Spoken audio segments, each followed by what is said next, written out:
मुस्लिम समाज द्वारा ईद का पर्व घरों पर रहकर खुशियों से मनाया गया। कोरोना गाइडलाइन के तहत समाज के द्वारा घर पर ही नमाज अदा की गई।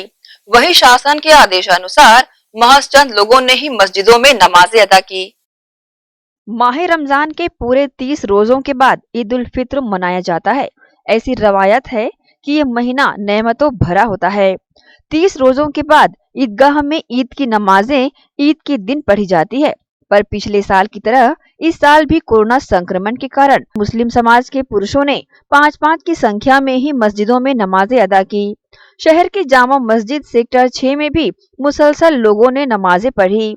मस्जिद में 5 लोगों ने नमाज पढ़कर देश व दुनिया में खुशहाली की दुआ की। समाज के लोगों ने दूर रहकर ही फोन के माध्यम से एक दूसरे को ईद की मुबारकबाद दी। सेक्टर 6 जामा मस्जिद के पेश इमाम अंजुम इकबाल ने ईद की मुबारकबाद सभी शहरवासियों को दी है। भिलाई नगर जामा मस्जिद सेक्टर 6 की तरफ से तमाम भिलाई वासियों को ईद की मुबारकबादियाँ पेश करते हैं। ये ईद अल्लाह पाक की तरफ से मुसलमानों के लिए एक तोहफ़ा है कि एक मुसलमान पूरे महीने 30 रोज़े रखता है, भूख प्यास बर्दाश्त करता है, धूप की शिद्दत, गर्मी की शिद्दत और तपिश को बर्दाश्त करता है सिर्फ़ अल्लाह पाक को राज़ी करने के लिए। तो अल्लाह पाक ने बंदे मोमिन को बतौर उजरत, बतौर नेमत खुशी मनाने के लिए ईद जैसा त्यौहार अता फ़रमाया है। और ईद में जो खुसूसी पैगाम है वो ये है कि ये ईद अमीरी गरीबी के फ़र्क को मिटाता है, ऊंचे नीचे के फ़र्क को मिटाता है, गोरे काले के फ़र्क को मिटाता है। चूँकि ईद के दिन एक सूरत में मुसलमानों का इज्तिमाई इजलास होता है कि लोग कंधे से कंधे मिलाकर नमाज़ पढ़ते हैं। उसमें कोई अमीरी गरीबी का इम्तियाज़ नहीं होता। अमीर गरीब के बगल में खड़ा होता है, गरीब अमीर के बगल में खड़ा होता है, काले गोरे का इम्तियाज़ नहीं होता। हर एक दूसरे को गले मिलाकर मुबारकबादी पेश करते हैं। चूँकि कोरोना का दौर चल रहा है तो इस वक्त तो ऐसे हालात नहीं हैं। तो ईद अल्लाह पाक की तरफ से एक तोहफ़ा है और मुसलमानों के अंदर एक जज्बा पैदा करने के लिए ईद दिया गया कि तुमको जो अल्लाह पाक ने माल अता फ़रमाया है, अपने माल से अल्लाह पाक की राह में ख़र्च करो, गरीबों की और ज़रूरतमंदों की ज़रूरत को पूरी करो। ये हमारी ईद है।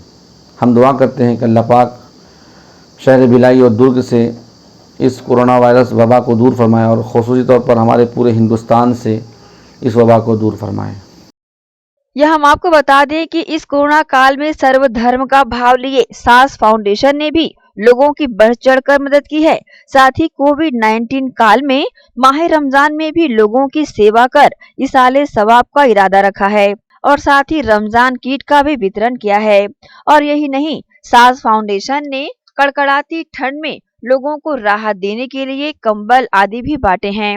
सास फाउंडेशन के प्रेसिडेंट आशिम बेग ने ईद उल फित्र की मुबारकबाद दी, वहीं लोगों से अपील भी की है।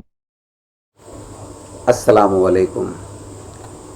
भिलाई छत्तीसगढ़ और मुल्क हिंदुस्तान के तमाम लोगों को ईद की बहुत बहुत मुबारकबाद। लॉकडाउन की वजह से रमज़ान की तमाम इबादतें, नमाज़ें और ईद की भी नमाज़ें जिस तरह से हमने अपने घरों में अदा की हैं, ईदगाहें वीरान रहीं, इसी तरह से आने वाले वक्त में भी जब तक कि कोविड-19 का इन्फेक्शन बढ़ा हुआ हो रहे और गवर्नमेंट्स की गाइडलाइन जारी रहें तब तक, और उसके बाद भी आप लोगों से एक बहुत ही दिली गुजारिश है कि बहुत ही एहतियात के साथ बाज़ारों में, शॉपिंग में एक डिस्टेंस मेंटेन के साथ रहिएगा जब तक कि पूरे हिंदुस्तान में तमाम लोगों को वैक्सीनेशन ना हो जाए, चाहे इसके लिए 2-4 साल ही क्यों ना लगे।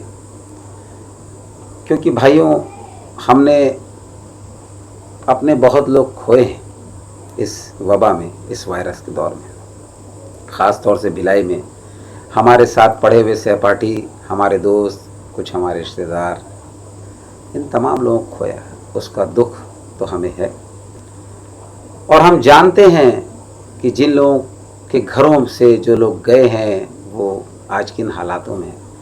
बहुत सारे लोग बेशक घर वापस आए, हॉस्पिटल से जाकर आए, उनके पैसे लगे, उन्हें जो तकलीफ़ें हुई उसको भी हम महसूस करते हैं।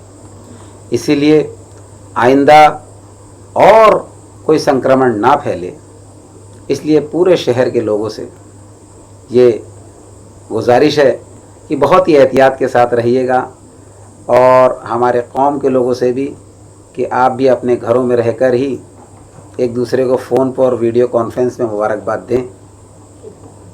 और एक चीज़ और मैं ये कहना चाहूँगा कि हम खिदमत खल्क से जुड़े हुए हैं, साज फाउंडेशन नाम है। जो भी बीमार इंसान जिसे ऑक्सीजन की ज़रूरत है, जो हॉस्पिटल से डिस्चार्ज हो चुके या घर में ही ज़हर इलाज हैं, उन्हें हम ऑक्सीजन घर पहुंचा कर देते हैं फ़ी सबीलिल्लाह, फ्री ऑफ कॉस्ट।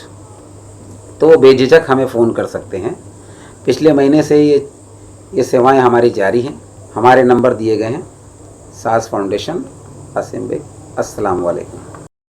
इस कोविड-19 के संक्रमण ने इंसानों की कीमती जानों को नहीं बख्शा है, वहीं सभी धर्मों के पर्वों पर भी ग्रहण सा लगा रखा है। बहरहाल ऐसी कामना, ऐसी दुआएं सभी धर्मों के लोग एकजुटता से मिलकर कर रहे हैं कि जल्द ही इस महामारी का प्रकोप खत्म हो और लोगों को इससे निजात मिल सके। ग्रैंड एशियन न्यूज के लिए शाहीन खान की रिपोर्ट।